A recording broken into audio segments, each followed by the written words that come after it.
भक्तिवीन पशु कशासी वाढला, सटविने नेला कैसा नाही, हरिमुखी गाता हरपली चिंता, त्यांनाही मागुता जन्म घेणे. भक्तिवीन पशु कशासी वाढला, सटविने नेला कैसा नाही, काय माये गेली होती भूतापाशी, हरी नये मुकाशी अरे मोढा, पातके करिता पुढे आहे पुसता, काय उत्तर देता हुसील तू. अनेक यातना यम करवील, अनेक यातना यम करवील, कोण सोडवील तेथे तुझला, एका जनार्दनी सांगत आहे तोंडे, एका जनार्दनी सांगत आहे तोंडे, आहा वाचारडे बोलताची, हरिमुखी गाता हरपली चिंता, त्यांनाही मागुता जन्म घेणे. विठ्ठला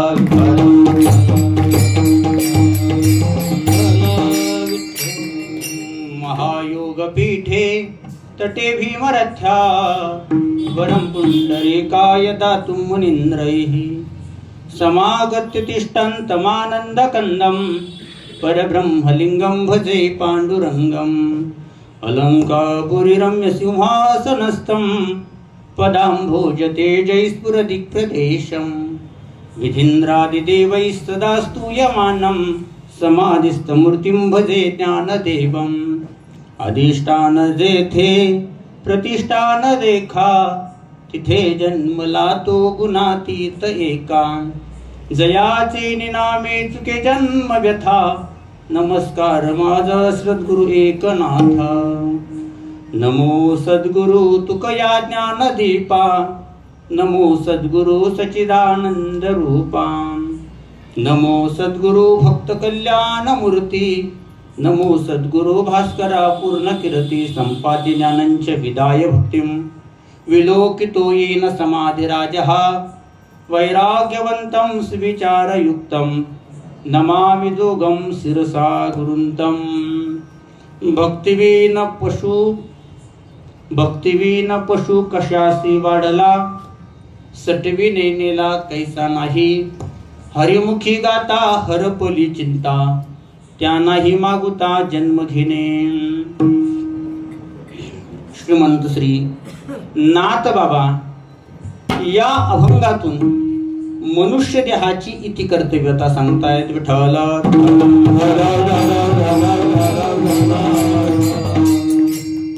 या ठिकाणी परम आदरणीय प्रातस्मरणीय भांबरे बाबा यांच्या 19व्या पुण्यतिथी निमित्तानं सुरू असणारा हा अखंड हरिनाम सप्ताह आणि यातला हा 6वा दिवस.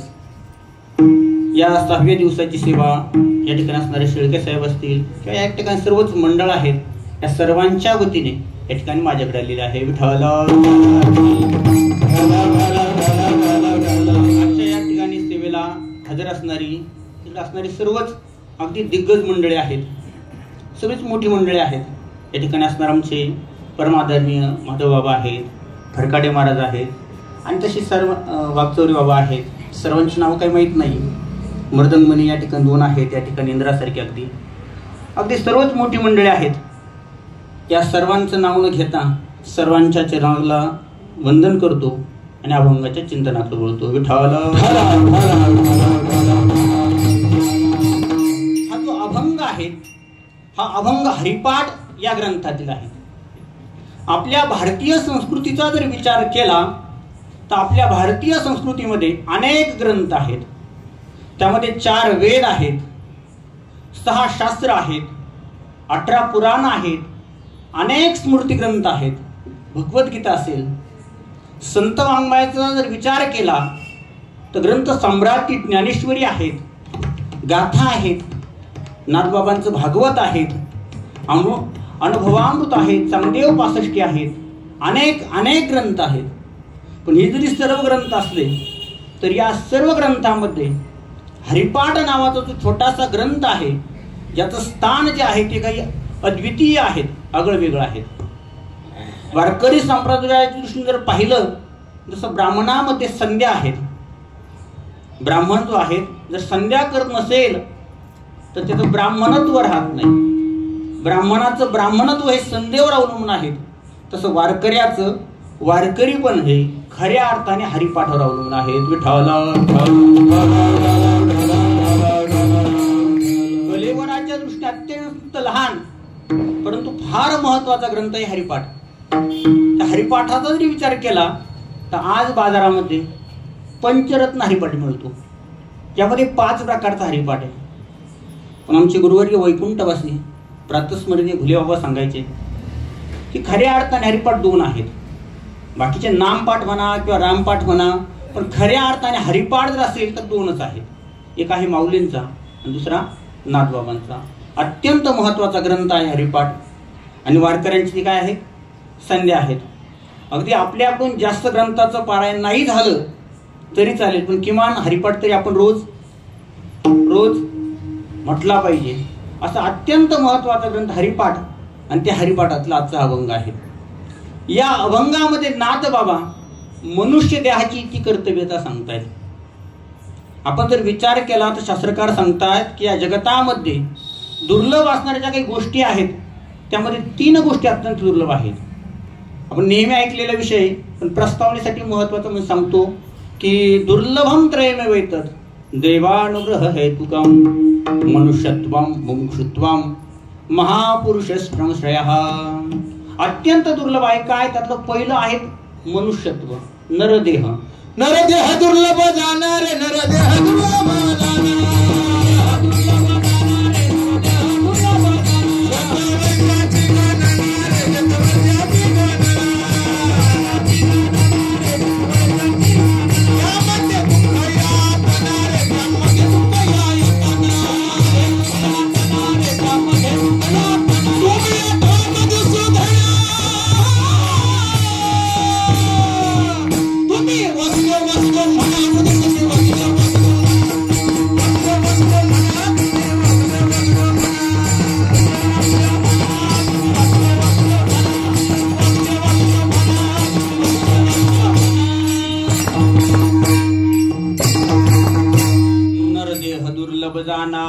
सगळ्यात पहिलं काय आहे, नरदेह दुर्लभ जाणं. अर्थात नरदेह दुर्लभ आहे असं नाही, आणखीनही काही गोष्टी दुर्लभ आहेत.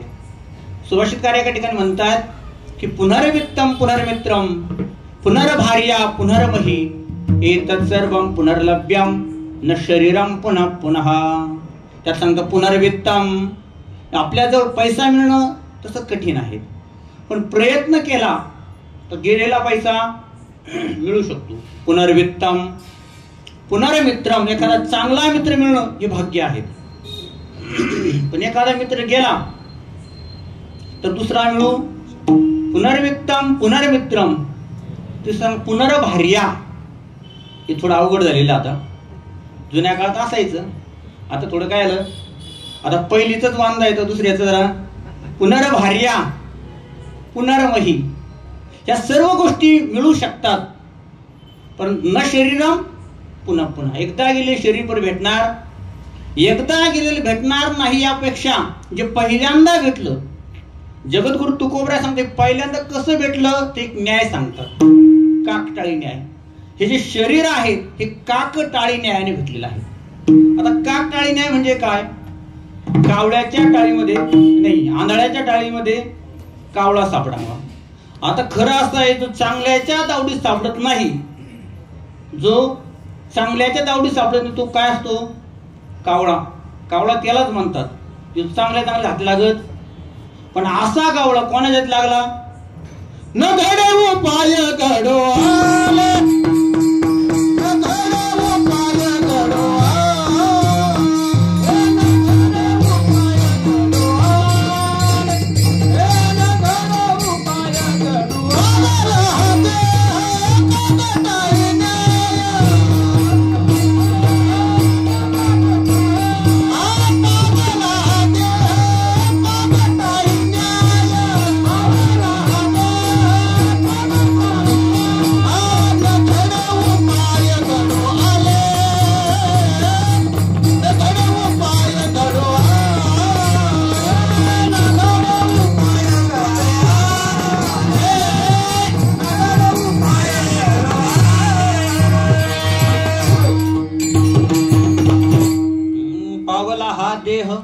काकटाळी न्याये न घडे ते उपाय घडू आले. अर्थात न घडणारा उपाय या ठिकाणी घडला.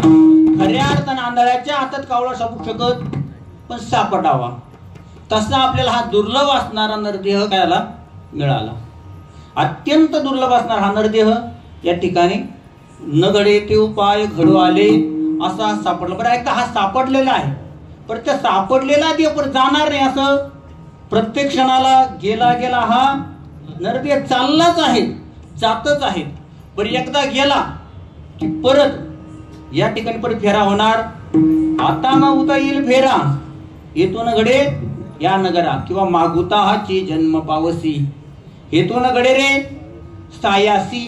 ऐक नाही, पुन्हा या नरदेहाला येणं होईल सांगता येत असा अत्यंत दुर्लभ हा नरदेह आहे. आणि शंकाशी घेऊया आपण आता थोडसे की खऱ्या अर्थानं जर पाहिलं जर आपण जर बाहेर निघालो, जर आता कोण जर विचारलं तुम्हाला यायला वेळ का झाला तर काय करावं, रस्त्यात काय होती ट्रॉफिक होती ना. आणि रस्त्यात ट्रॉफिक होती असं नाही, तुम्ही कुठल्याही दुकानात जा, दुकानातच असं नाही कुठेही जा काय असते, कोणाची गर्दी कोणाची आहे थोडं बोलत चला, कोणाची माणसाची. आणि तर आपला विषय काय सुरू, नरदेह काय आहे दुर्लभ आहे. तुम्ही कुठल्याही जा, काल मॉलमध्ये गेलो इतकी गर्दी ते ट्रॉली सुद्धा लोटता येत नव्हती, एवढी गर्दी. रस्त्यामध्ये ट्रॉफिकला बळजून सिग्नल तोडून निघावं लागतात, एकमेकाला धक्का देऊन निघतात, एवढी काय आहे. आणि तरी संत काय म्हणतात नरदेह काय आहे. खरं सांगावं नरदेह दुर्लभ आहे का. संतांचा विश्वास म्हणून नका म्हणून, अगदी चक्षुर्वयी सत्य हाताच्या गंगणाला दिसते ना प्रत्यक्ष आपल्याला की एवढे नरदेह आहेत, एवढे लोक आहेत की गर्दी. महाराज काही मोठे लोक सांगतायत की मुंबई सारख्या ठिकाणी म्हणे जे कुत्रे आहेत ना, कुत्र्याशी आडवी शेपूट हलवत नाही, अशी उभी हलवतात. का आडवी हलवली तर शेजाऱ्याला लागेल, एवढी काय आहे. तरी संत काय म्हणतात नरदेह काय आहे दुर्लभ. खरं दुर्लभ आहे का. आपल्याला जे दिसतं ते खरं आहे की संत वाङ्मयात सांगितलेलं खरं आहे. काय वाटतं बरं, आपल्याला दिसतं ते खरं आहे. भरपूर लोकसंख्या आहेत, नरदेह काय दुर्लभ. अहो एवढंच नाही तर शासनाला कायदा करावा लागतोय आता की हम दो हमारे लोकसंख्या नियंत्रित करावी लागते. काही दिवसांची वेळ ना हम दो हमारा एक, कशामुळं लोकसंख्या वाढीमुळं. आणि तरी सुद्धा आपण रोज म्हणतो नरदेह दुर्लभ. खरं काय म्हणजे नेमकं आपलं खरं का संतांचं खरं. खरं कोणाचं, संतांचं. कारण काय आपल्याला जे कळतं जसं दिसतं तसं नसतं. आपल्याला किती कळतं हो. संत जे आहे त्यांची ऋतंभरा प्रज्ञा आहेत, त्यांना भूत भविष्य वर्तमान गत अनागत सर्व गोष्टीचं ज्ञान असतं. आणि म्हणून संतांचं जे ज्ञान आहे हे काय आहे अभेद्य आहेत, ते काय आहे सत्य आहेत. अर्थात त्रिकाली दर्शन आपल्याला किती कळतं, आपल्या खिशात काय आहेत हे आपलं लवकर लक्षात येत नाही. आपल्याला काय कळणार आहे. तर संत जे सांगतायत खऱ्या अर्थानं नरदेह दुर्लभ आहे, पण ज्या दृष्टीने आपल्याला वाटतं त्या दृष्टीने नाही. नरदेह कसा दुर्लभ आहे. आपण जर इतर प्राणी मात्रांचा जर विचार केला तर त्याच अपेक्षत्वाने नरदेह दुर्लभ आहे. उदाहरण सांगतो बघा, आपण घरामध्ये एखादी वीट कुठेतरी एखादी वीट पडलेली असेल आणि त्या वीट अशी उचलली तर त्याच्या खाली मुंग्या आहेत. काय आहेत, किती मुंग्या असतील बरं त्या विटेखाली. किमान एका गावाची लोकसंख्या आहे, एका गावाची लोकसंख्या तेवढ्या मुंग्या असेल की नाही एका विटेखाली. म्हणजे त्या मुंग्यांच्या मानाने नरदेह काय आहे, म्हणजे मुंग्यांच्या मानाने इतर प्राण्यांच्या मानाने नरदेह काय आहेत दुर्लभ आहेत. त्या दृष्टीने जर पाहिला इतर प्राणी मात्राच्या दृष्टीने नरदेह दुर्लभ आहे. दुसरा एक भाव असा आहे की जेवढे नरदेहाला येतात तेवढे सगळे परमार्थ लागतात नाही. खऱ्या अर्थाने नर कोणाला म्हणतात, इथं मनुष्यत्व शब्द आहेत, मनुष्य शब्द नाहीये. दुर्लभम त्रयमे वेतत देवानुग्रह आहे तुका मनुष्यत्वम. मनुष्यत्वाचा भाव प्राप्त होणं अतिशय दुर्लभ आहे. मला सुभाषितकार एका ठिकाणी सांगतायत केवळ हा नरदेह प्राप्त झाला या शरीरात आहेत मग त्याला मनुष्य म्हणायचं कारण नाही. कारण आपला देह पाहिला, नरदेह पाहिला आणि इतर पशु पक्ष्यांचा देह पाहिला तर दोन देहात अंतर काय. सर्वसामान्याचा देह सुद्धा म्हणजे प्राणीमात्राचा देह सुद्धा हा पंचमहाभूतापासून तयार झालेला आहे. आणि मनुष्य देह सुद्धा आपल्या शरीराला 9 द्वार आहेत, प्राण्याच्या शरीराला तरी तेवढेच आहेत ना. कमी जास्त एखादा असेल सोडून द्या, पण तात्पर्य काय, आपल्या शरीरातून जशी घाण बाहेर पडते त्याच्या शरीरातून सुद्धा, म्हणजे इतर देहात आणि मनुष्य देहात फरक काय. उलट असं आहे की मनुष्य देहापेक्षा काही काही पशूंची शरीर चांगली, मनुष्य शरीरापेक्षा काही पशूंची शरीर काय आहेत. उदाहरणार्थ जर पाय झालं महाराज, गाय असेल, बैल असेल, हे काही जनावर आहेत, 4 महिने 6 महिने आंघोळ करत नाही, पण आपण त्यांच्याजवळ बसू शकतो. कल्पना करा, आपल्यापैकी कोण जर एखाद्याने 8 दिवस आंघोळ केली नाही, जरी तो येऊन बसला तर त्याच्या जवळ कोणी बसणार नाही. ऐक नाही, तात्पर्य काय, माणसापेक्षा बघा, आपण रोज दंत धावन करतो, दात घासतो, एका दिवशी नाही घासलं तर दुसऱ्याला कसरी वाटलं, हा सोडून द्या, आपल्याला आपलं कसरी वाटायला लागतं. ऐक नाही, इतका घाणेरडा हा देह. आपल्यापेक्षा इतर पशूंची इथे चांगली. मनुष्य जो आहे हा जिवंतपणे किंवा मेल्यावर इतरांच्या उपयोगाला सांगता येत, पण इतर असणारे पशु आहेत त्या प्रत्येक पशु जिवंत असतानाही उपयोगात येतात आणि मेल्यानंतर सुद्धा उपयोगाला येतात. आणि त्यांची कातडी असेल, त्यांची हाडं असतील, प्रत्येक गोष्ट उपयोगात येते. ऐक नाही, तसं मनुष्य देहात येतं का. मग मनुष्य देहापेक्षा ते काय आहे, मग नेमकं दोन्हीमध्ये अंतर काय. दोन्हीमध्ये फक्त एकच अंतर आहे की या देहामध्ये भगवान परमात्म्याची भक्ती होऊ शकते. आणि काय ज्ञान नाही कोठे,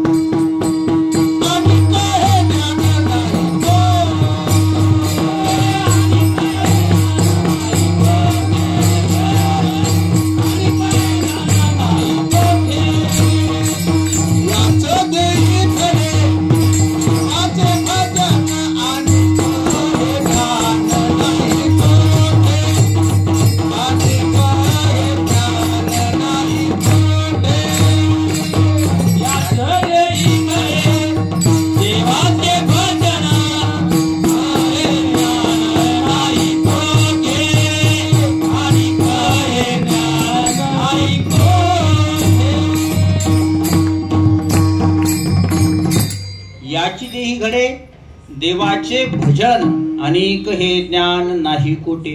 या देहात भगवान परमात्म्याची भक्ती होऊ शकते. हे ज्ञान इतर देहात फक्त एवढंच विशेष आहे.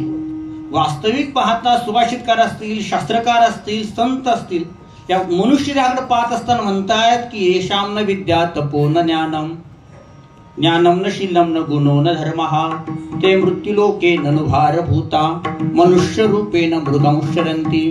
ज्यांच्या जीवनामध्ये येशाम न विद्या, विद्या नाही, तपो न दानम, तप नाही, दान नाही, ज्ञान नाही, शील नाही, गुण नाही, असं एखादं मनुष्य देहात असणार जर असेल, खऱ्या अर्थात तो मनुष्य नाही. मनुष्य रूपेण पुछ नाही पादचारी, मनुष्य परी कुत्रीजी, मनुष्य परी कुत्रीजी, मनुष्य परी कुत्रीजी.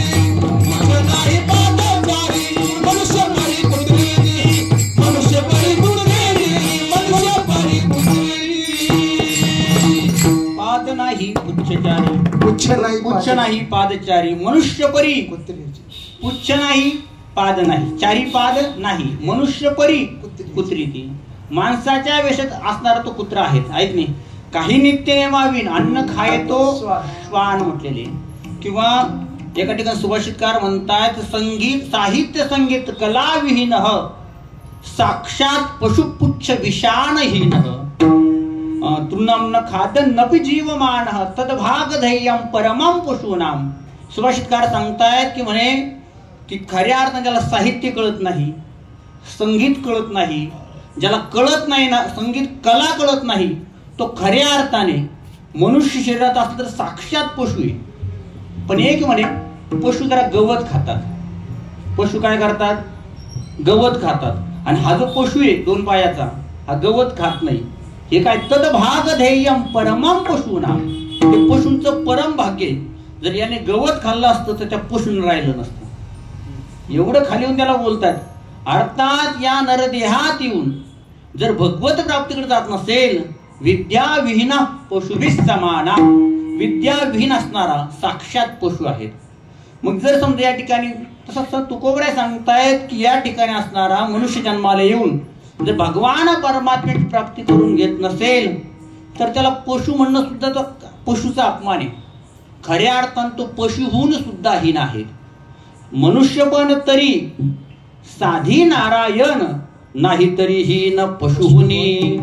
मनुष्य नारायण साधी तरी मनुष्य पण नाही तरी पशुहुनी हीन. जर मनुष्य देहाला येऊन भगवान परमात्म्याची प्राप्ती करून घेत असेल तर खऱ्या अर्थानं तो मनुष्य आहे. जर करून घेत नसेल तर तो खऱ्या अर्थानं काही पशु आहेत. मौली सुद्धा हरिपाठात सांगतात की हरी बुद्धी जपे तो नर आणि मग पुढे दुर्लभ. हरीला बुद्धीने जो जपतो खऱ्या अर्थानं तो नर आहे. आणि याला सोडून जर जपत नसेल तर तो खऱ्या अर्थानं काय आहे? पशु आहे. जरी मनुष्य शरीर प्राप्त असेल म्हणून नरदेह दुर्लभ. आपला विषय हा होता नरदेह दुर्लभ आहे का, तर संतांच्या दृष्टीने जो परमार्थाला लागलेला आहे, परमार्थ प्राप्तीसाठी जो प्रयत्न करत आहे तो खऱ्या अर्थाने काही मनुष्य आहे. आणि जर इकडे प्राप्तीला भगवान परमात्म्याच्या प्राप्तीसाठी प्रयत्न करत नसेल तर तो पशु आहे. आणि अशा माणसाकडे अशा समाजाकडे जगन्नाथ बाबा पाहतात आणि त्यांच्याकडे पाहून खंत व्यक्त करतात अभंगाच्या पहिल्या चरणात. भक्ती भिन्न पशु कशाशी वाढला,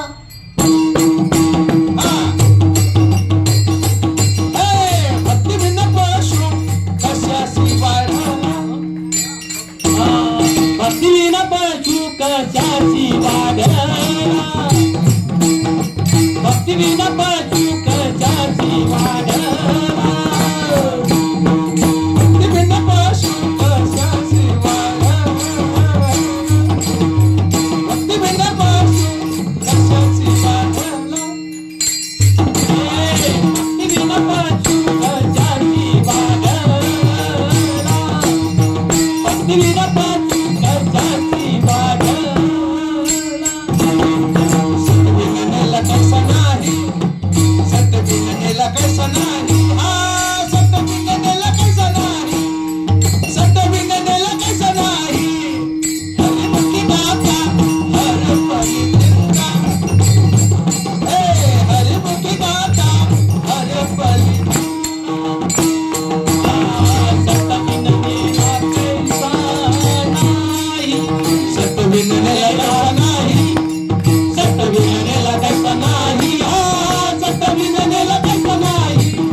कशासी वाढला.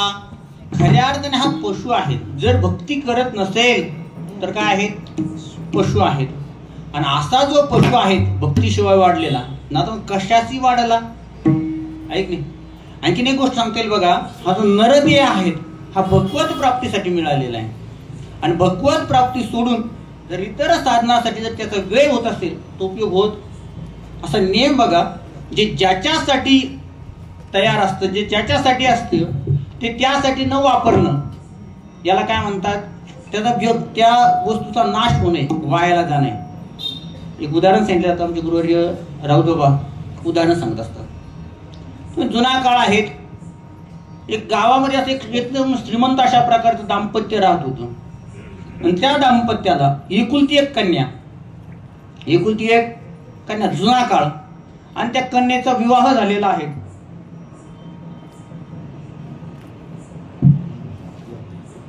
आणि विवाह झाल्यानंतर त्या मुलीला असं दूर दिलेलं आहे.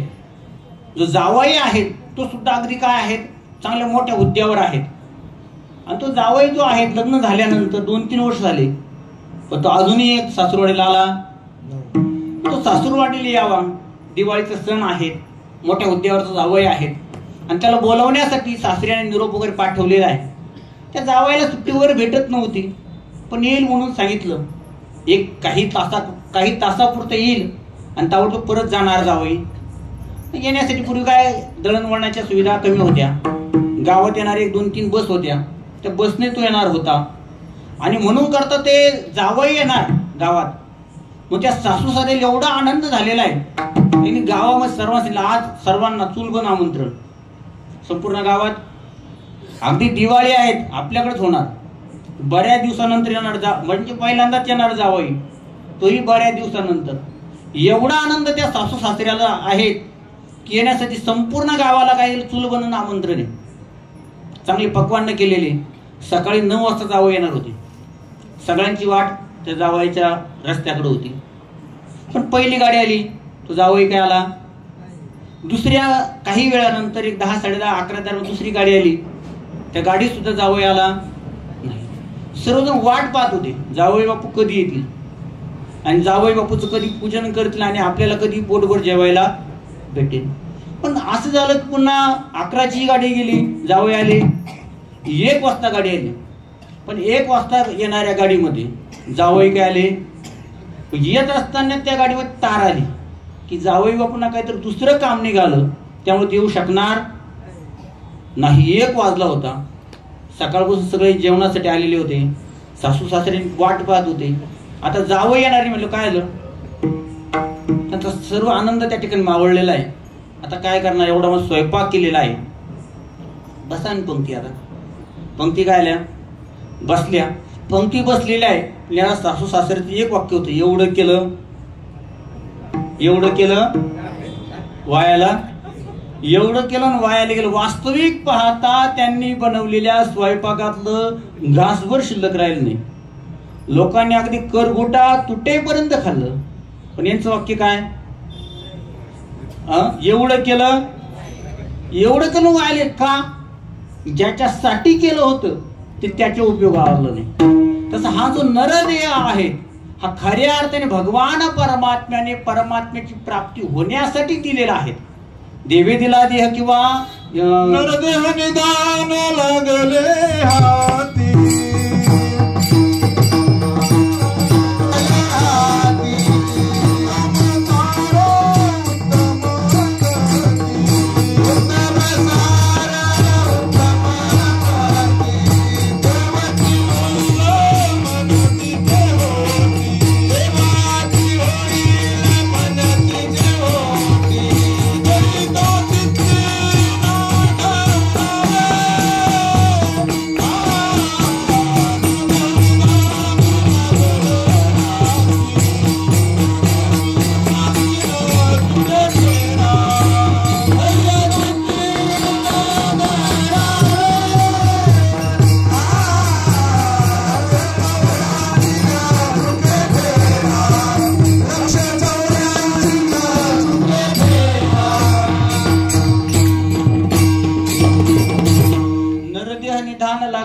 हाती उत्तम सार उत्तम देवची होईन म्हणती ते होती. तरी का चितीन धरावे किंवा दिले इंद्रिय हात पाय कान डोळे मुख बोलाया वचन जेने तू जोडसी नारायण नासे जीवपणा भवरोग. यासाठी हा नरदेह मिळालेला आहे. आणि जर या नरदेहात येऊन जर नेमकं तेवढंच होत नसेल तर या नरदेहात किती कमवलं तरी नाही तरी संसार जाईल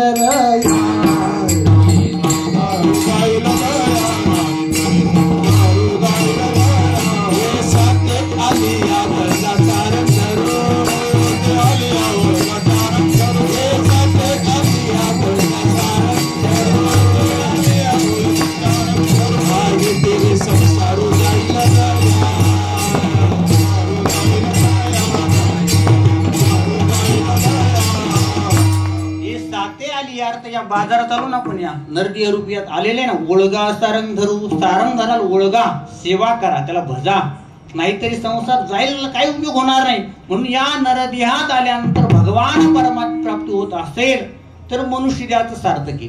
नाहीतर खऱ्या अर्थानं तो काय पशु आहे. म्हणून नादवा सांगता असा जो पशु आहे भक्तिवीन पशु कशाशी वाढला, कशाला वाढला. बरं इथपर्यंत म्हणून थांबले असते तर बरं झालं असतं. पुढं म्हणतात सटवीने कैसा नेला नाही. अर्थात सटवीने का नेला नाही. सटवी कधी असते 5व्या दिवशी का 6व्या दिवशी असते आहे की नाही. त्या दिवशी सटवीच असते. आता अलीकडच्या काळात नाही एवढं ना, पण जुन्या काळात फार पथ्य पाळायचे गेले. मौली म्हणतात सटवी तेवी सटवीची आराती न विसंबे जेवी वाती. अर्थात तेवी ईश्वर निर्मळ हा चित्ती वाहने सदा वगैरे सांगतात की सटवीच्या दिवशी तो दिवा प्रज्वलित करून ठेवतात. असं सांगतात की त्या सटवीच्या दिवशी सटवी त्या अर्भकाचं भाग्य निर्धारित करत असते. ऐक नाही काही असेल अशी जी सटवीने त्यावेळी नेलं का नाही, म्हणजे अर्थात तो लहानपणी मेला का नाही. नादोबा काय तो लहानपणी मेला.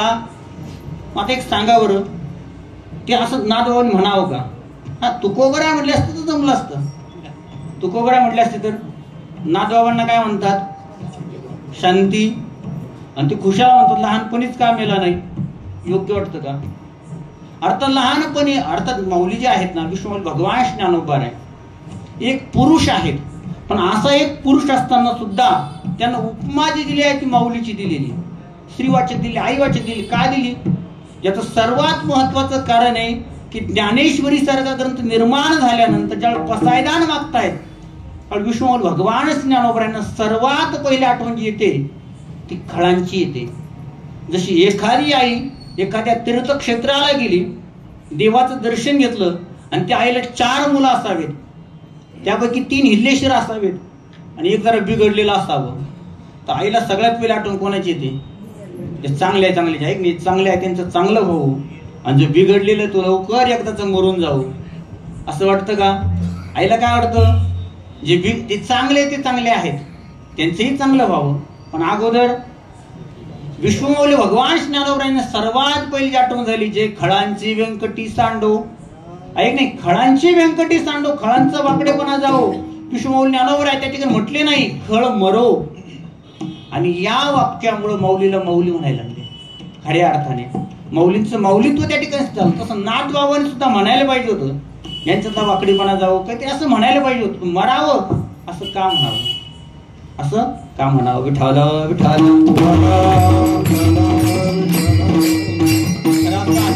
यामध्ये सुद्धा संतांची दयाच आहे. असं महाराज की पोटामध्ये कोणी शिकविले सरपा उपजत लपा म्हणून या. अर्थात सांगतात तिची सरपी नाही ज्यावेळेला त्या पिल्लांना जन्म देत जाते आणि परत फिरते त्या पिल्लाला खाते. ते जब खाते हे खाणं सुद्धा तिची काय दया आहे. कारण तिला माहिती यांना बाहेर निघाल्यानंतर कोणी चांगलं पाहणार म्हणून लवकर संपवलेले. तसं नादबाबा या ठिकाणी म्हणतात हा जो खळ आहे हा जो मनुष्य जो भक्ती करत नाही. बघा मनुष्य देह प्राप्त होत असताना मनुष्य देह कधी प्राप्त होतो? नादबाबा भागवतात सांगताय सुकृत दुष्कृत समान समी तैची पाविजे. आपल्या नेहमीच्या गोष्ट माहिती कर्मभूमी तेची पडे तै विषमी तै स्वर्गगामिका नरकी. अर्थात ज्या वेळेला पाप पुण्य समान होतं, पाप पुण्य समान झाल्यानंतर नरदेहाची प्राप्ती होते. पाप पुण्य करून जन्मा येतो प्राणी नरदेहा येऊनी हानी केले. नरदेहा येऊनी हानी केले.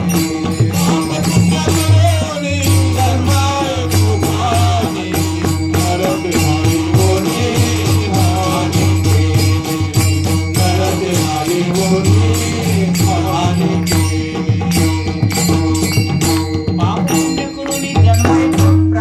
नरदेहा येऊनी हानी केली. अर्थात पाप पुण्य समान करून समान झाल्यानंतर मनुष्य देहाची प्राप्ती होते. जर हे जर कमी झालं, जर पुण्य कमी झालं आणि पाप वाढलं तर ऐसे होती तरु तृण लोह लोष्ट पाषाण. ऐक नाही, तरु तृण लोह लोष्ट पाषाण अशा प्रकारची खालच्या योनी प्राप्त होतात.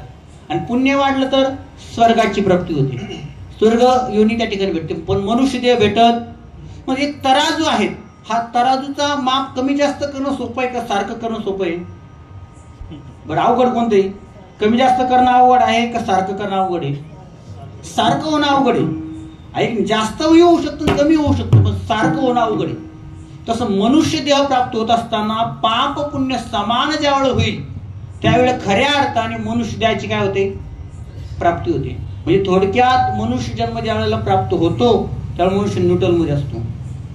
ऐक नाही, अगदी स्थिर अशा प्रकारचे पाप आणि पुण्य काय समान आहे. आणि जर नरदेहाला येऊन जर भक्ती करत नसेल, भक्ती घडली नाही, त्यातून काय घडतं? पाप घडतं. पाप घडल्यानंतर त्याचे पाप पुण्य आहेत ना, त्यात पुण्यात वाढ तर होणार नाही. असलेलं पुण्य काय होईल? कमी होईल. म्हणजे येताना जो काय मला धंदा करत असताना धंद्यामध्ये फायदा सगळ्यात पहिले काय आला पाहिजे, फायदा झाला पाहिजे. धंद्यात काय आला पाहिजे, तुका म्हणे लाभ होयतो व्यापार करा काय फार शिकवावे. तुका म्हणे लाभ होयतो व्यापार करा फार काय शिकवावं. तुका म्हणे लाभ होयतो व्यापार करा फार काय शिकवावं. व्यापार करत असताना तो करा की ज्यामध्ये लाभ होईल. ऐक नाही, जर मुद्दलीत तोटा येत असेल तर तो धंदा बंद केलेला चांगला आहे, बरापणीच चांगला आहे. ऐक नाही, या ठिकाणी पाप पुण्य समान येऊन जर जन्माला येत असेल आणि मनुष्य देहात घेऊन असलेलं पुण्य खर्च करत असेल, संपवित असेल, पाप वाढवित असेल, तर अशा वेळेला तो न वाढलेला, ऐक लहानपणी गेलेला पशु पक्ष्याच्या जन्मात किंवा देवलोकांच्या जन्मात पापही होत नाही आणि पुण्यही होत नाही. वाघाने किती गायी मारल्या त्याला पाप लागत, पण माणसाने मुंगी जरी मारली तर त्याची नोंद घेणारा, ऐक नाही, म्हणजे इतर देहामध्ये पापही होत नाही. पशु काय पाप पुण्य जाणती, त्यांना पाप पुण्य त्या ठिकाणी लागत, मनुष्य त्यात पाप पुण्य आहेत.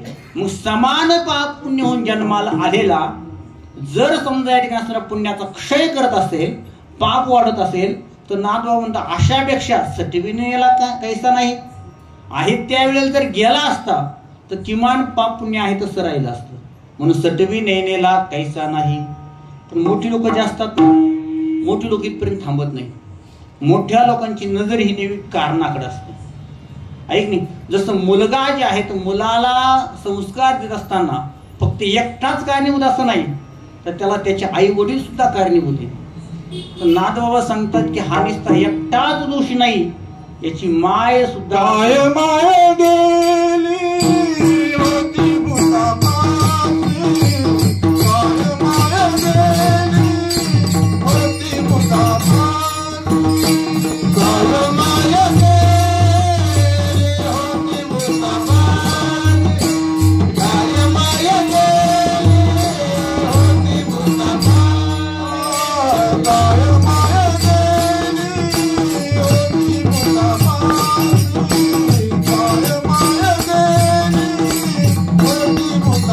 भूतापाशी, काय माय गेली होती भूतापाशी, काय माय गेली होती भूतापाशी, काय माय गेली होती भूतापाशी. हरी मुखाची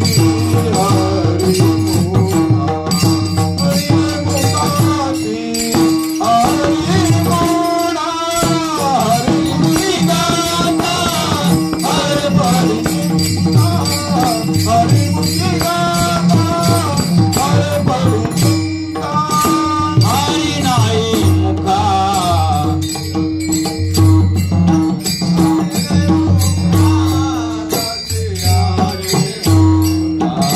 हरी मुखी गाता हर परिचिता, हरी मुखी गाता हर परिचिता.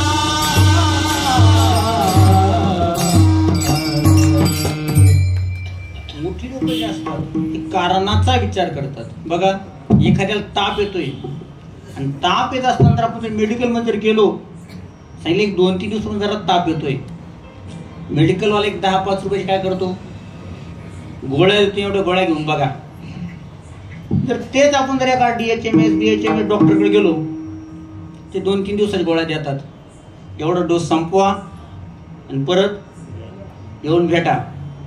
ऐक नाही, ते जर थोडंसं MBBS मोठ्या डॉक्टरकडे जर गेलो तर ते काय म्हणतात, यांचं ब्लड चेक करा, युरिन चेक करा.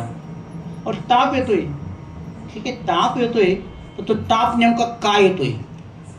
ऐक नाही, म्हणजे सर्वसामान्य माणूस कारणाचा विचार नाही करत, पण मोठी माणसं जे असतात ते नेहमी कारणाचा विचार करतात. तसं नाथबाबा सांगतात हा भगवत भक्ती करत नाही, त्यात एवढा दोष नाही, किंवा त्याचे कारण जे आहे ते सुद्धा दोष असलं पाहिजे. ऐक नाही, बघा जर चांगलं करतोच, बघा आता थोडसा अभंग दुसरे चरण जर अवघड आहेत, तर एखाद्या व्यक्ती जर विचार केला, कारणाचा विचार केला, बघा एखादा मुलगा असेल किंवा एखादी मुलगी आहे, जर चांगलं कर्तृत्व करत असेल, चांगलं जर काम करत असेल, वा कोणाचं लेकरू आहे, कोणाचं लेकरू आहे. ऐक नाही, आणि ते जर एखादं काही नको कृत्य करत असेल, हे कोणाचं कारट आहे, ऐक, तिथं सुद्धा कोणाला मायबापाचा विचार केला जातो. विष्णुमौली भगवान ज्ञानोबा आहे जेव्हा समाधीला बसतात आणि समाधीला बसल्यानंतर भगवान परमात्म्याचे डोळ्यातले अश्रू पाहून रुक्मिणी आई सावं विचारतात, देवा जगाचे अश्रू पुसणारे तुम्ही आज का रडतायत? त्या परमात्मा सांगतायत की देव म्हणती रुक्मिणी हाची एक योगी देखील नयनी, हेच जाण ज्ञान संजीवनी त्रैलोक्याची धन्य धन्य धरा तळी, सो याते दृष्टीने हाळी तो वहा देईल टाळी वैकुंठ भुवनाशी, जो करील याची यात्रा तो तारील सगळी गोत्रा सगळी कुळे पवित्रा, याचे दर्शन होती. हा संपूर्ण अभंग ज्यावेळेला रुक्मिणी साहेब ऐकतात, ऐकल्यानंतर ऐसे सांगता हरिसी प्रेम ओसंडले रुक्मिणीसी, आणि धन्य धन्य जयाचे खुशी ज्ञानदेव जन्मले. वास्तविक पाहता कौतुक करायचं कोणाचं आहे? कौतुक कोणाचं आहे? ज्ञानोबरायांचं आहे. कोणाचं? मौलीचं कौतुक करायचंय. काय मौली असतील?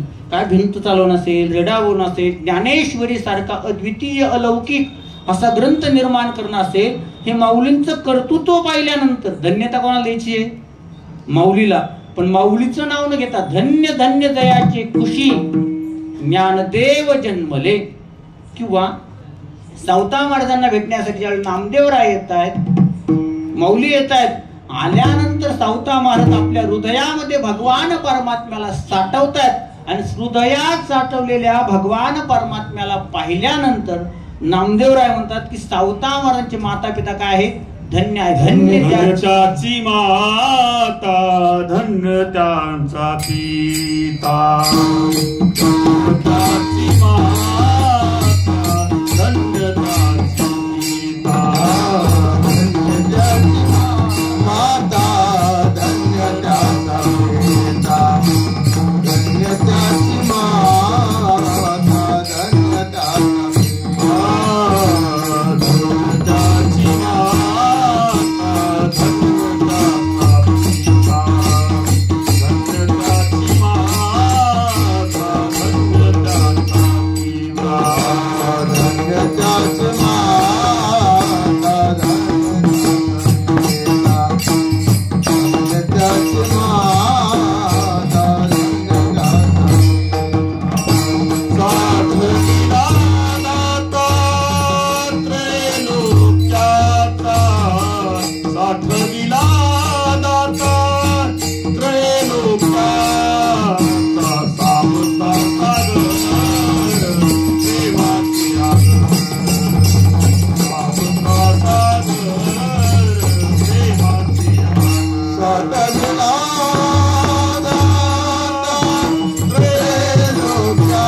त्याचा पिता. अर्थात कर्तृत्व कोणाचं आहे? सावता महाराजांचं. पण चांगलं केल्याबद्दल धन्यता कोणाला? मात्या पिता. प्रसवलित या कुळाचा उद्धार.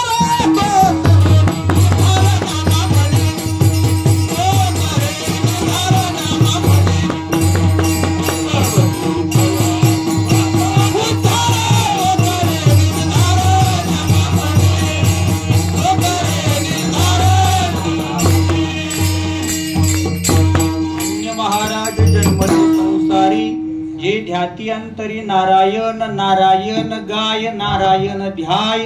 धन्य त्याची माय प्रसवली प्रसवली दया कुळाचा उद्धार, तरी तो निर्धार नामा म्हणे. अर्थात धन्यता जी आहे ती माता पित्याला आहे. किंवा आपुली आहे तर असे जो जागता धन्य माता पिता तयाची. या सर्व बाबतीत जर विचार केला तर चांगलं कर्तृत्व करणाऱ्याच्या माता पित्याला धन्यता आहे. जर चुकत असेल तर शिव्या सुद्धा. जर एखाद्या माणसाला होणारा गौरव मान सहन होत असेल तर चुकल्यानंतर आपण सुद्धा काय केलं पाहिजे? सहन केला पाहिजे. तसं जर चुकत असेल तर त्या मायबापांना या ठिकाणी नाव ठेवलं जातं. तर त्याप्रमाणे हा जर सत्कार्य करत नसेल तर काय माय गेली होती भूतापाशी. आणि असं असल्यामुळे इथं भूतापाशी शब्द का वापरला, तर भूताच्या बाबतीत जर पाहिलं, आता भूत शब्दाचा अर्थ जर केला तर संस्कृतात भूभवती भ्वादिगणाचा धातू आहे, त्याला निष्ठा अर्थामध्ये त प्रत्यय झाला. भूत याचा अर्थ होतो झालेला, म्हणजे पंचमहाभूत आहेत, हे भूतच आहेत. किंवा भूत म्हणजे प्राणी मात्र. आणि भूत या ठिकाणी जो आहे हा पिशाच, शंकिनी, डांकिनी ही जी योनी आहेत या अर्थाने आहे. या भूतांचा विचार केला, हे जे भूत आहेत, भगवान परमात्मा एखाद्याला जरी भूतबाधा झाली तर भूतबाधा झालेल्याला भगवान परमात्म्याचं चिंतन सहन होत नाही. राम म्हणता जवळी नये भूत, तेव्हा हरि उच्चारण यंत पाप पराशी. नाही, हरि उच्चारण मंत्र हा आगाध पडे भूतबाधा. अर्थात भगवान परमात्म्याला भूतबाधा झालेली आहे, त्यामुळे भगवान परमात्म्याचं नाम चिंतन व्यसन होत नाही. असे अनुभव आम्ही आळंदीला असताना घेतला होता. आम्ही आळंदीला शिकत असताना अगदी कोणतरी एक जण असं त्याला बाहेरची काहीतरी करणी वगैरे झालेली होती, असं आलेला होता. त्याच्या उशाला आम्ही हनुमान चालीसा ठेवून प्रयोग करून पाहिला होता. असं ठेवलं ते ओळखून पाय सुद्धा ठेवत नव्हता, असं बळकट तिथं काहीतरी वाचतं असं म्हणायचं. आणि वास्तविक तब्येत असा कहाकूळ होता, तब्येत मुलगा होता एकदम कहाकूळ. पण ज्यावेळी अमावस्या पौर्णिमा जर असेल तर 2-2 जण असं सहज बावलं करायचा, 2-3 जणांना चांगल्या. म्हणजे तात्पर्य काय आहे, तर ज्याला भूतबाधा होते त्याला भगवान परमात्मा चालत. मग तसं जर याला जर भगवान परमात्म्याचं चिंतन होत नसेल, सहन होत नसेल, नामस्मरण करत नसेल तर काय माये गेली होती भूतापाशी हरिनय मुकाशी. अरे मूढा, हरिनय मुकाशी. आणि पुढे शब्द वापरला अरे मूढा. मूढ म्हणजे मूर्ख. यामध्ये मोह मुह्यती दिवादिगणातला धातू आहे, त्याला एक तक्त होतो निष्ठा अर्थामध्ये क्त प्रत्यय होऊन मूढ असा शब्द तयार होतो. मोहित झालेला, भ्रमित झालेला असा अर्थ होतो. मूढ म्हणजे का भ्रमित असलेला. अरे मूढा हरिनय मुकाशी. नाथबाबा या ठिकाणी दुसरा शब्द वापरतो मूर्ख. आता मूर्ख म्हणजे या मूर्खाबद्दल जर पाहिलं तर अनेक ठिकाणी अनेक प्रबंध पाहता येतात. काय तैसी काय जे विवेकाची भाषा नेनती वैराग्याचे शिवन देखती ते मूर्ख केवी पावती मध्ये शिवराते. ऐक नाही, ज्याला विवेक म्हणजे काय कळत नाही, वैराग्याच्या शिवाला जुजत नाही, तर मौली काय म्हणतात, मूर्ख असं म्हणतात. ऐक नाही. किंवा मौली एका ठिकाणी का दिदले मागुती येईल की नये हे पुढील दे भांडवल मूर्ख चोरा. आपण दिलेलं धन समोरच्याला जर दिलं तर ते परत येईल किंवा नाही येईल असा विचार तो करत नाही, तो मूर्ख आहे. आणि न विचार करता जो घेतो तो चोर आहे. मौली त्याला मूर्ख असं म्हटलेले. किंवा मूर्खाची व्याख्या करत असताना कालिदासाने एका ठिकाणी केलेले आहेत. एकदा काय आलं, भोजराजा आणि त्यांची पत्नी दोघ जण बोलत असतात. नाही, भोजराजाची पत्नी आणि त्या पत्नीची मैत्रीण दोघी बोलत असतात. आणि अचानक त्या ठिकाणी भोजराजा जातो. गेल्यानंतर त्या दोघीच्या बोलण्यामध्ये हा बोलतो. तर ती पत्नी म्हणते, काय मूर्ख, कस काय बोललात. आता दुसऱ्या बाई देखत बायको नवऱ्याला मूर्ख म्हणते. आताचा काळ नाही, हा जुना काळ आहे. आता सगळं चालतं, आता काय अडचण ऐक नाही. विठाल विठाल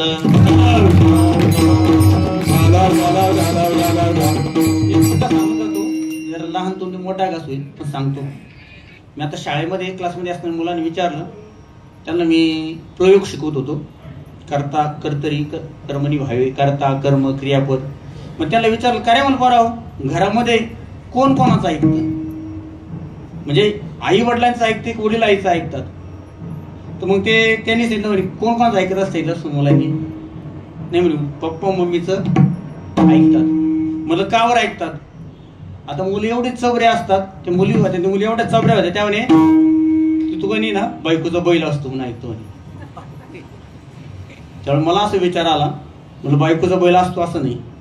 काही ठिकाणी असतं की जिथं बोलून उपयोगच होत नाही, जिथं बोलून उपयोगच होत नाही, ऐकल्याशिवाय पर्याय नसतो म्हणून ऐकत असतो. विठ्ठल विठ्ठल सोडून द्या आपला विषय थोडासा. मी काय सांगत होतो की त्या दोघी बोलत असताना हा राजा तिथे गेला, त्याला मूर्ख असं संबोधलं. पण तो राजा विचारी होता. दुसरा कोणी असतात तू मला मूर्ख कशी म्हटले, काय म्हटले असं म्हणून जरा भांडण त्या ठिकाणी, पण राजा विचारी होता. ज्या अर्थी आपले मूर्ख म्हटले त्या अर्थ काहीतरी आपल्या मूर्खपणा झाला असावा. आणि म्हणून तो त्या ठिकाणी सभेत आला. सभेत आल्यानंतर जो कोणी पंडित येईल त्या पंडिताला या मूर्ख बसा, चला विठ्ठल विठ्ठल.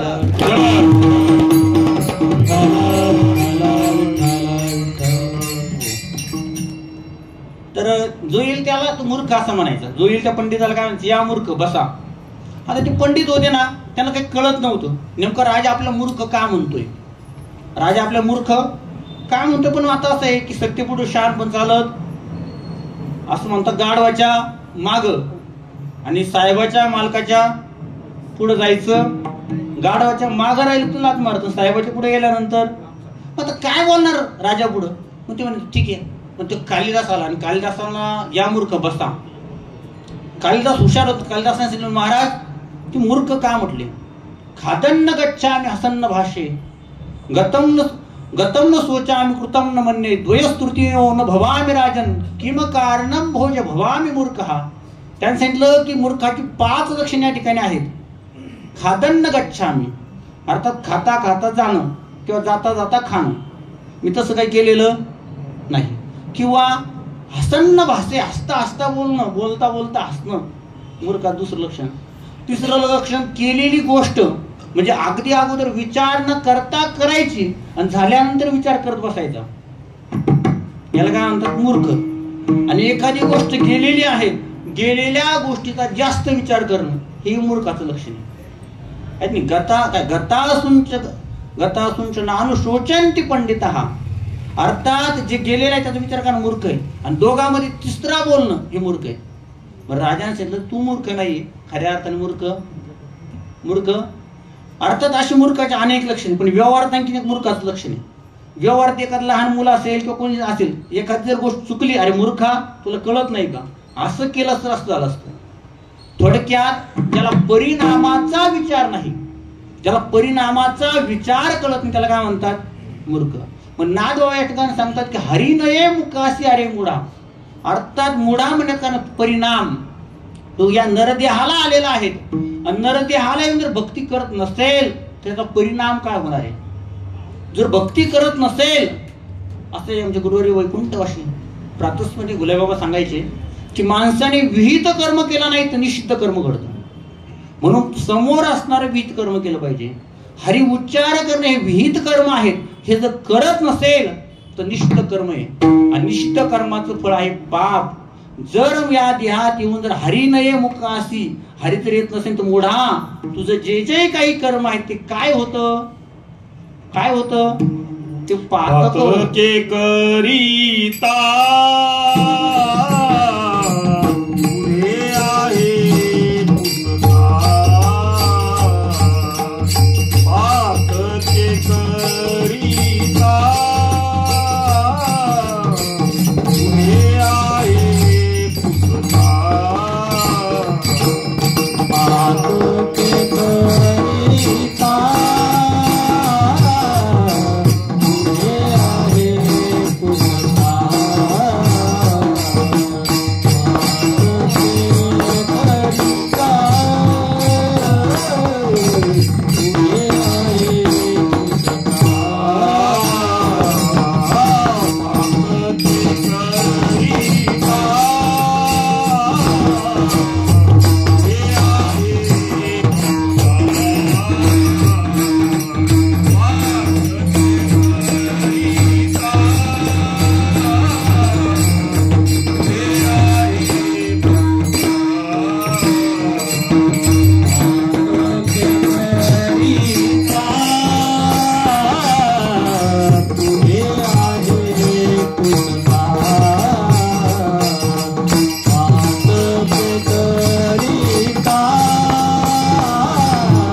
उत्तर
भक्ती करत नसते खऱ्या अर्थात पातक होतात.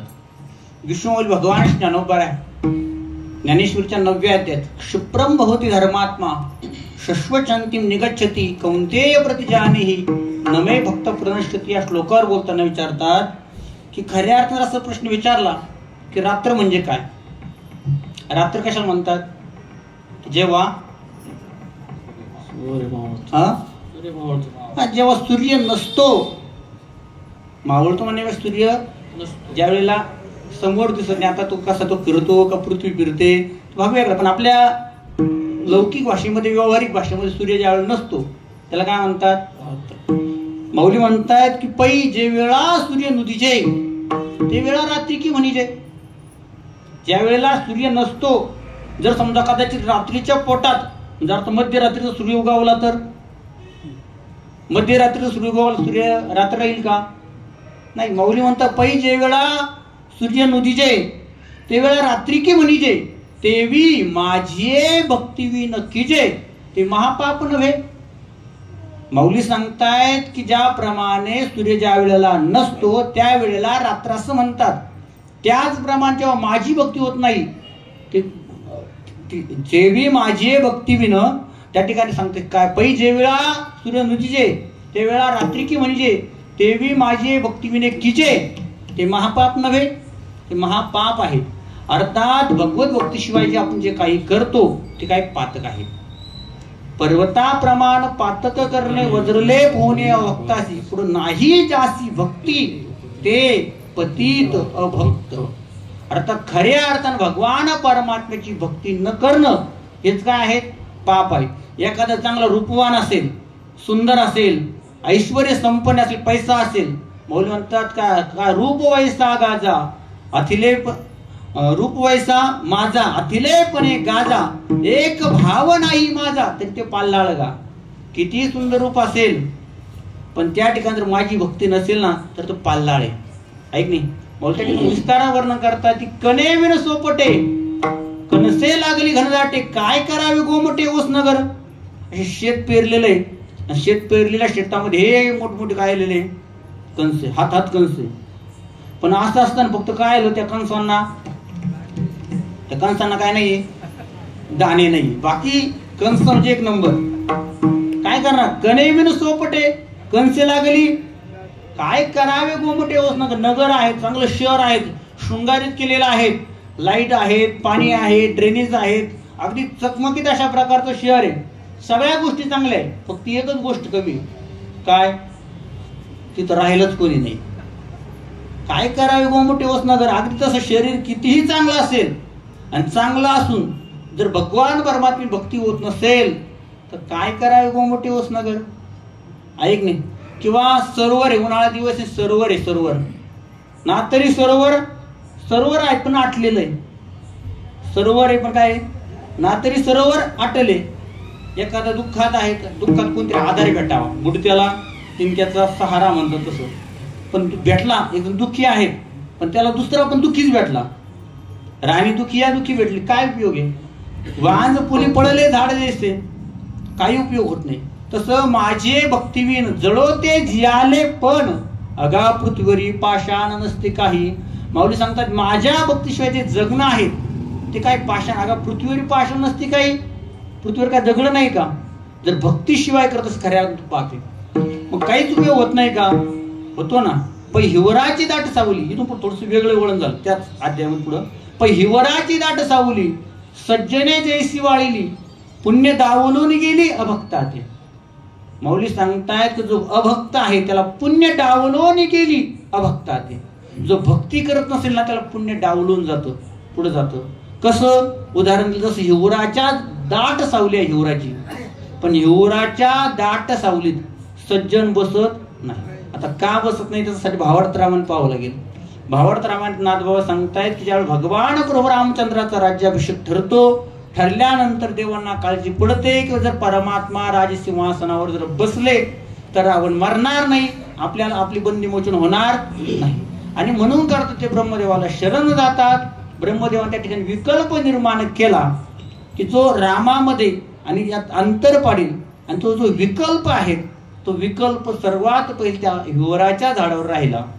म्हणून बाबा सांगतायत की तिथून पुढे सज्जन लोक जे आहेत ते हिवराची कितीही दाट सावली असली तर तिथं बसू नाही. पण हिवराची दाट सावली सज्जनी जैसी तैसी, पुढचं महत्व तैसी पुण्य डावलून गेली अभक्ता ते.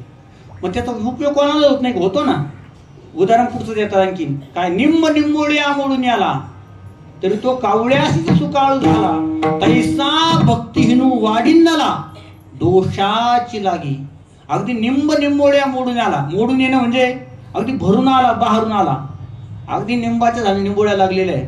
आंबा आता रसाचे दिवस आहे, उन्हाळ्याचे दिवस, हे काय आलेले मोडून आला, अगदी भरून आला. पण त्या लिंबाचा उपयोग कोणाला, चांगल्याला, कोणाला, कावळ्याला.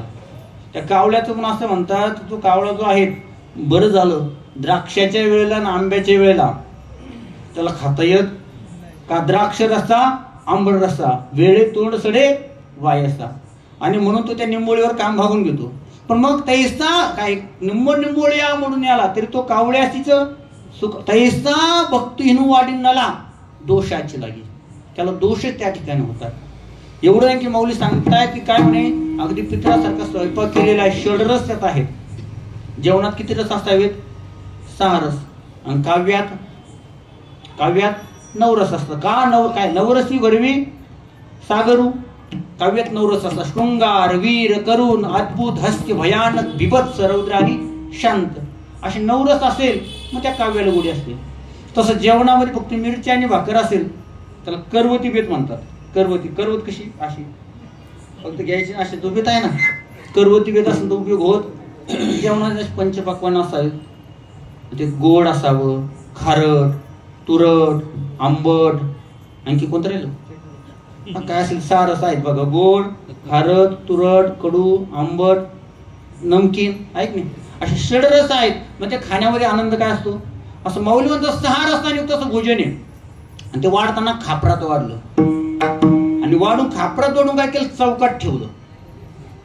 आता ते चौकात ठेवलेला कोण खाईल, खऱ्या अर्थानं चौकातले पदार्थ खायचे.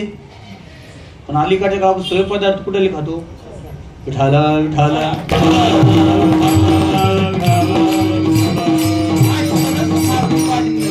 वाढवून चोहोटा ठेविले तरी ते सुनियाची ऐसी झाली जी आपरी.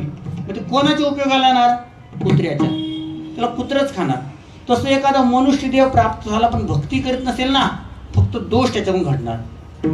भक्तीनं वाढिन्नला, भक्तिविना गेला अधोगती, भक्तिविना गेला अधोगती, भक्तिविना गेला अधोगती, बहुतात कृतीन देहला भला, कृतीन देहला भला, बहुतात कृतीन देहला भला, कृतीन देहला भला.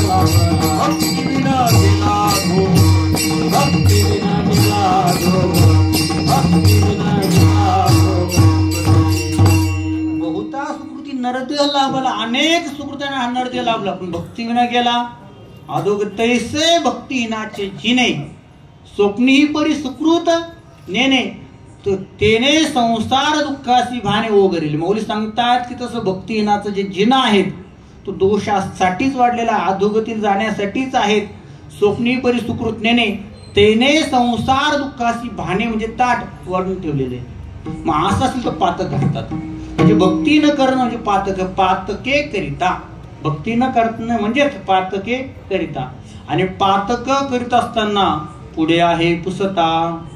जर पाप जर केले तर पुढे विचारणारा आहे. कोण विचारणार आहे पुढं, कोण आहे, कोण करविल अनेक यातना, अनेक यातना यम करविल, अनेक यातना यम करविल, अनेक यातना यम करविल, अनेक यातना यम करविल, अनेक यातना यम करविल, अनेक यातना यम करविल, अनेक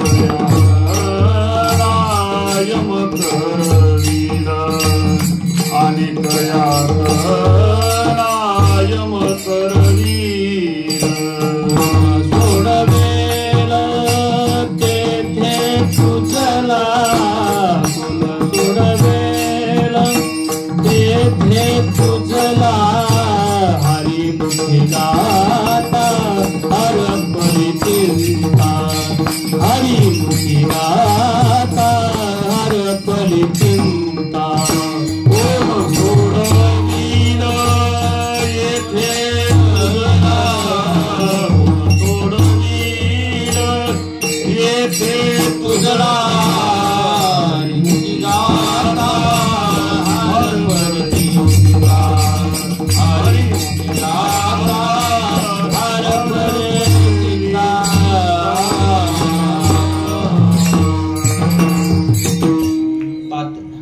अनेक यातना यमकरी पण थोडस पहिल्या चरणांशी सांगायचं होतं की पातके करिता पुढे आहे पुसता.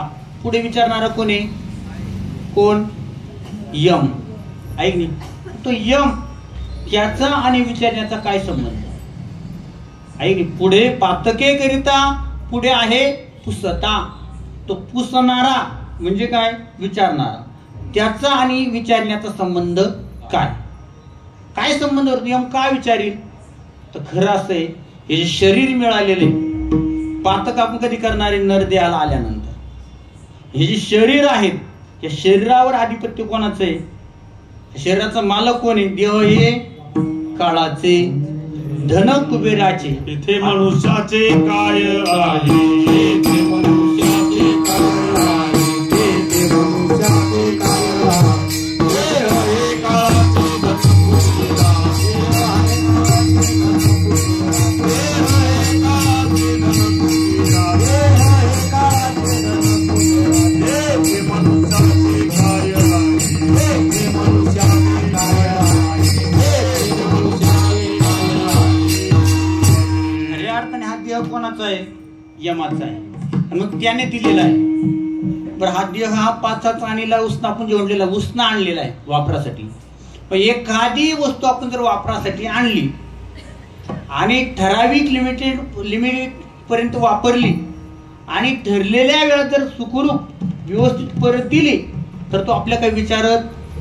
पण एखाद्या वस्तू आणली आणि 4 लोकांमध्ये सांगायला लागलो ही वस्तू, एखाद्याची गाडी आणली, एक 2-4 दिवस जरा जाऊन येतो मी जरा, परत 1-2 तास परत देतो.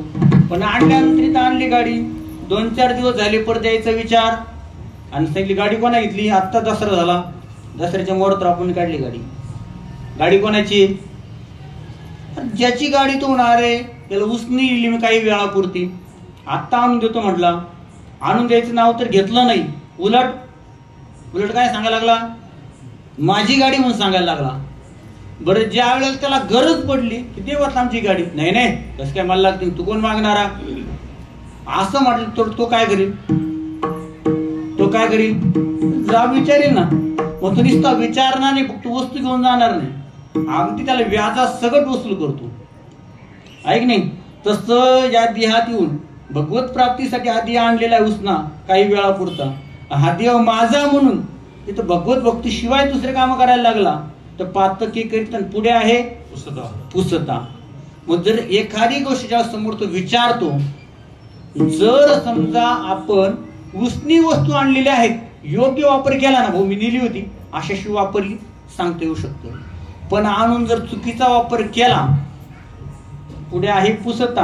आणि काय उत्तर देता? उशील तू. त्यांना विचारलं नेमकं तू देह भेटला त्याचं केलं काय, तर काय उत्तर देता उशील तू? अशा वेळी तू निरुत्तर होशील, कारण उत्तर देण्यासाठी काही शिल्लक राहणार नाही. आणि मग ज्या वेळेला चुकीत सापडला, मग चुकीत सापडल्यानंतर तो यम आहे. मग तो यमासी करुणा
त्या यमाकडे करुणा नाही. मग अनेक यातना यम करविल नाही त्या यमासी बाहेर काढिता कुडी प्राणा.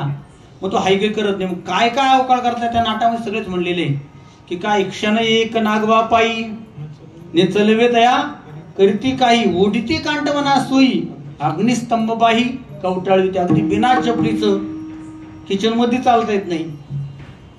ऐक नाही बिना चपलीचं किचन मध्ये सुद्धा चालता येत नाही. पण असे ओढिती कांटवना सोयी आणि अग्निस्तंभ बाही. ऐक नाही तहान मुकन सहावे वेळ. अगदी एकादशी असली सोमवार असला फक्त आपली एकादशी म्हणजे फक्त चवीत बदल. ऐक नाही रोजच्या पेक्षा किमान डबल झालं तर ती एकादशी घडते. विठ्ठल विठ्ठल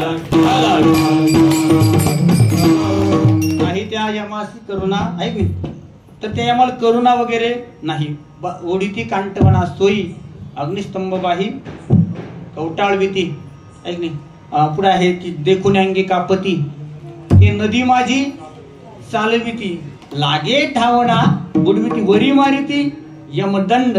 अशा प्रकारचे नाही त्या यमाशी मारिती जोडिती तोडिती निष्ठूर यमाचे किंकर बहुसाल. मारतात झोडतात म्हणजे अर्थ मारणे आणि जोडणे हा जवळपास एक अर्थात शब्द आहे. पण ज्या वेळेला दोन शब्द जवळ जवळ येतात थोडा बदल करावा लागतो.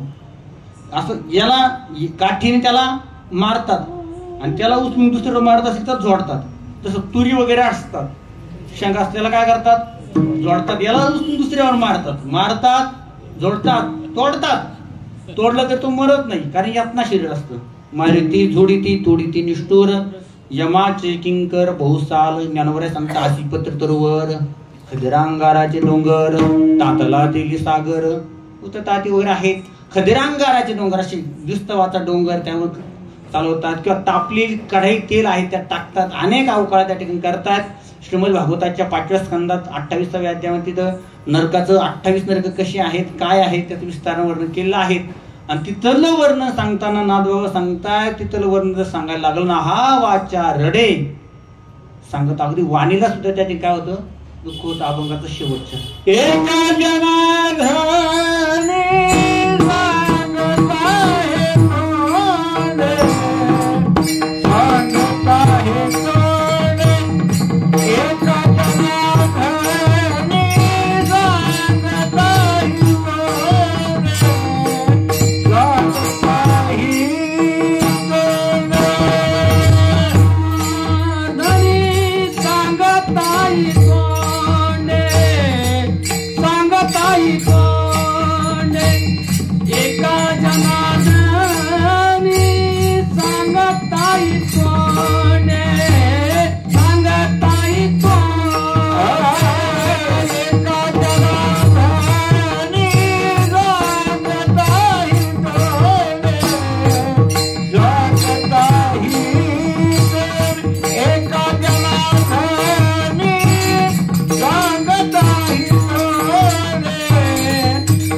Mama.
एका जनार्दनी सांगता हे तोंडे आहा वाचा रडे बोलताची. त्या ठिकाणची यातना जर सांगायला लागलं तर वाचेला त्या ठिकाणी रडू येईल.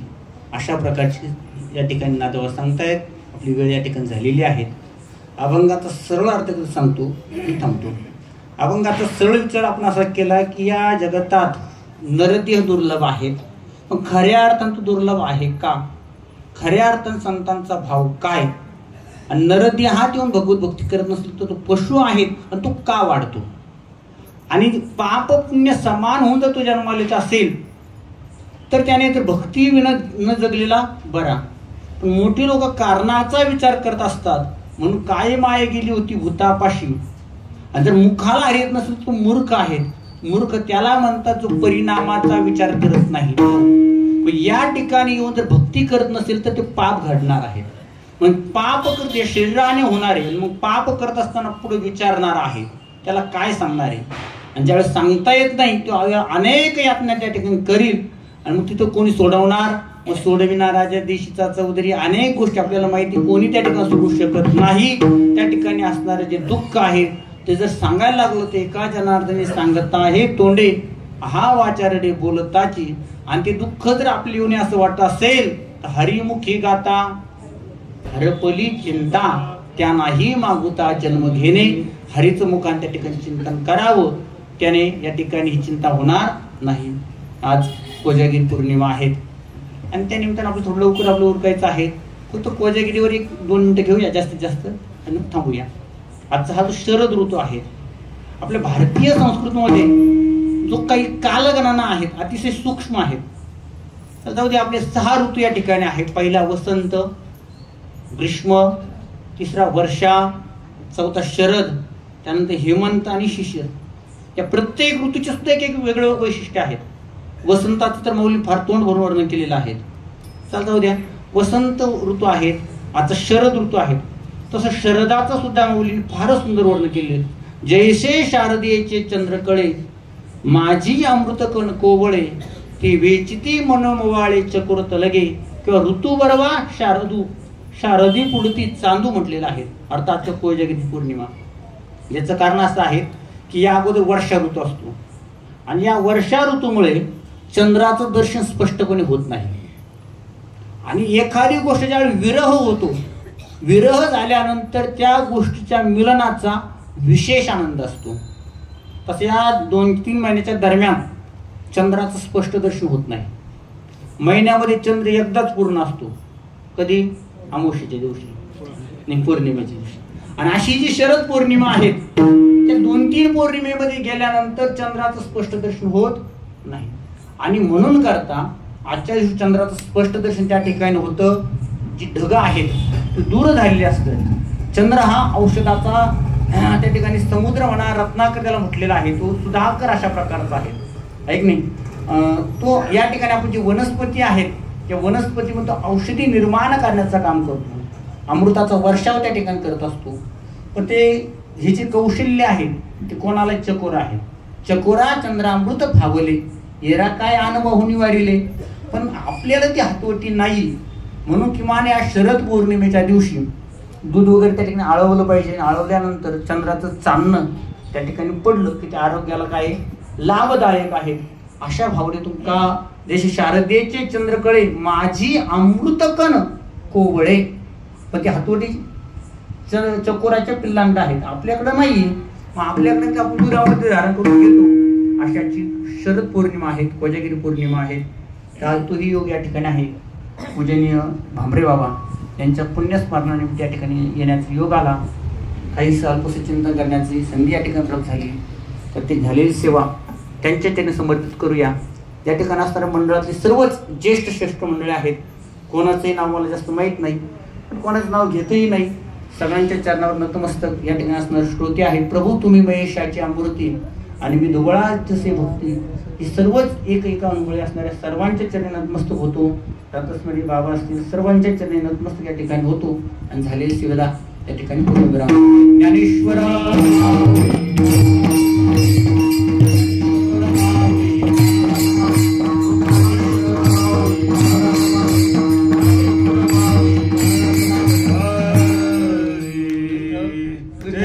विठ्ठल जय जय